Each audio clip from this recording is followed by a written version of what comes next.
Welcome to reInvent 2023. We're going to take you onto the expo floor so you can see some of the cool projects at the Builders Fair.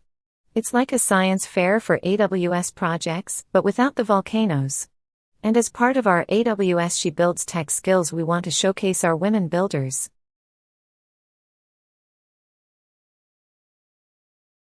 Hi, my name is Carole, and I'm a startup solutions architect at AWS.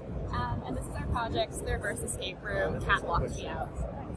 So essentially the theme here is that you have an evil AI cat that's planning on taking over the world, and they have trapped you inside of Earth's orbit so you can't catch it. We're a series of 4 puzzles that are AWS themed that you have to solve in order to go catch the evil AI cat. So I'm going to show you a few of the puzzles in order to escape from this or Earth's orbit. So if we start over here, we still chat about escape room, and we built all of this on AWS. So taking over the galaxy, you can't stop me now. Long live generative AI. Oh, and I disabled your rocket ships controls. Try and stop me now, fool. Off I go, destroy the galaxy. So we're having a little bit of fun here with just making it Gen AI themed for the year. So we have to go through a series of 4 different puzzles. Let's see. So the controls here are also connected to the puzzles. So as you solve puzzles, these lights will also go green, and you can solve them in any order that you want. So for example, the boosters puzzle is where you have to solve a AWS architecture to get the rate sensor, accelerometer sensor data into like a booster control panel. So using the popsicle sticks, the participants have to solve which architectural items are missing. So the services are solved through like fixing these puzzles. I'm very bad at I made this puzzle, but I'm not very good at putting it together. Let's see. So I'll give you one example. And if you're not sure what the AWS service is, we created this book as well called Explorer's Guide to the Gen AI Galaxy, which gives some hints for some of the puzzles. So you look for this puzzle, the booster hint. Use popsicle sticks to determine which AWS services are needed to complete the architecture, and this one here is Amazon Time Stream. You're selecting a drop down here, and you'd pick, for example, Amazon Time Stream, and do the same for all 3 puzzles. Some of the other puzzles that we built, for example, are the door puzzle. We had a little bit of fun with Lego pieces, and you have to essentially put together Lego pieces that would make sense for space travel, so in this case, an astronaut. So if I were to assemble that right now,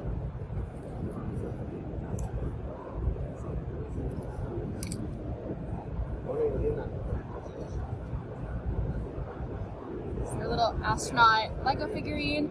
My teammate Ben put together a recognition model where he trained a lot of different figurines, different like disposition and different backgrounds to make sure that the app would only recognize the correct figure and not something else like a police officer or a doctor.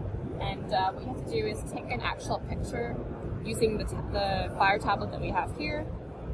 Let's save it. And then we take a picture.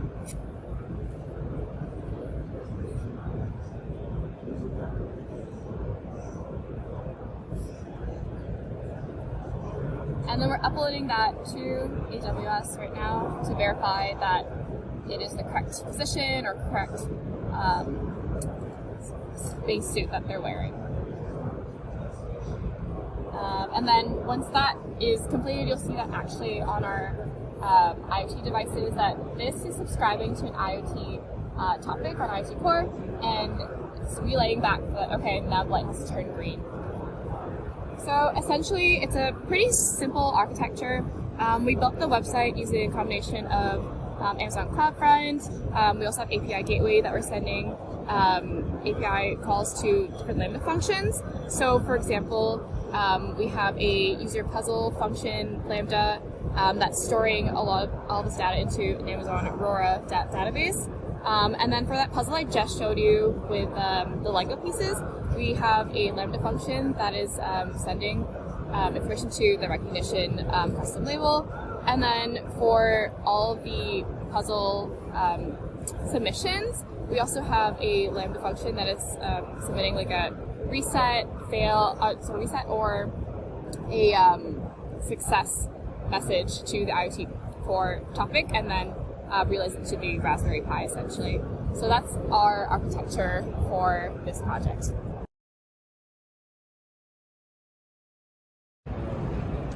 Hi, I'm Susana Duran. I'm Enterprise Support Manager at AWS. I'm working for strategic accounts in EMEA, and I'm based out of Barcelona in Spain. And this is our project, Street Portrait. It's it has two parts. The first one is based on Jena, and the second one is just here, physical plotters.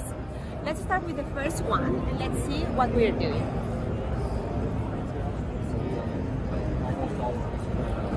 So here is the Generative basic part. The user just can choose one of these options here. We have famous paintings. We have superheroes. And we have famous characters. So the user can just choose one of them, and we are going to transform the image into the one that is selected. So let's pick this one.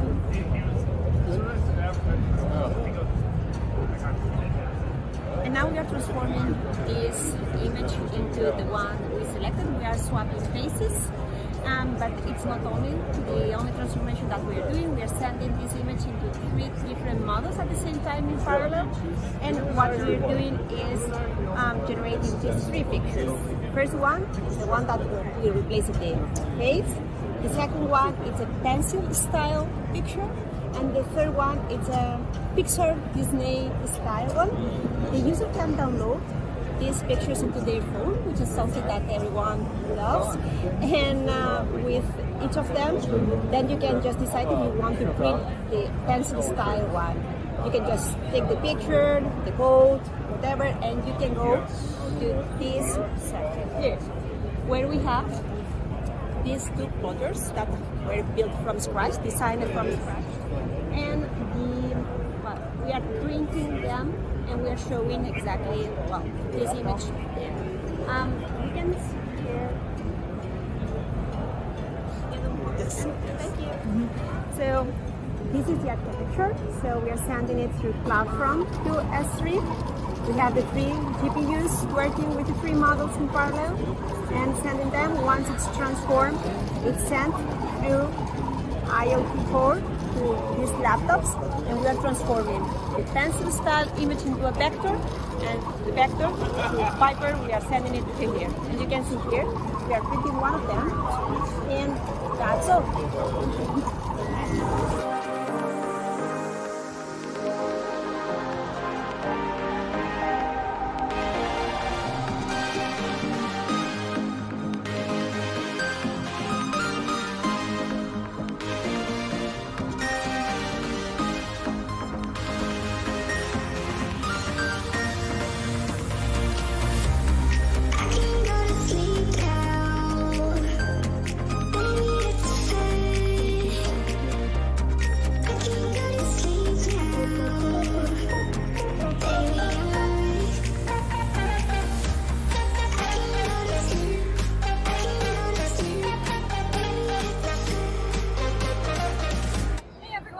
My name's Perlov. I'm a solutions architect at AWS, and I'm joined with my partner, Sonali. Hi everyone, I'm Sonali, Jena. I'm a solutions architect with AWS as well. Alexa, do you want to discuss about the project? Yeah.